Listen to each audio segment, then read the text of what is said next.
এইবারে ঈদে নিজেই নিজের জন্য তৈরি করে নিলাম এই সব কিছু। নিজের হাতে তৈরি করে নিয়েছি এবং নিজস্ব ডিজাইনে। এখানে একটা জামা দেখতে পাচ্ছেন, এই জামাটা আমি তৈরি করেছি। এটা একটু পরে আমি সবটা খুলে দেখাবো। আর এই জামার সাথে এই ওড়নাটা নিয়েছি। আর এখানে যে জুতোগুলো দেখতে পাচ্ছেন, এই জুতোগুলো কিন্তু পুরানো জুতো ছিল, সেই পুরানো জুতোকে আমি নতুন রূপ দিয়েছি। সেই সাথে এখানে যে একটা ব্যাগও দেখতে পাচ্ছেন, এই ব্যাগটাও কিন্তু হাতে বানানো। সাথে নিয়ে নিলাম নিজের হাতে তৈরি করা কানের দুল এবং চুড়ি।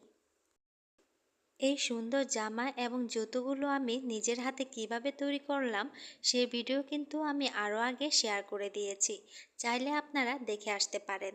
এখন আমি আপনাদেরকে জামার ডিজাইনটা একটু দেখিয়ে দিচ্ছি। ভিডিওটি ভালো লেগে থাকলে লাইক কমেন্ট শেয়ার করতে পারেন।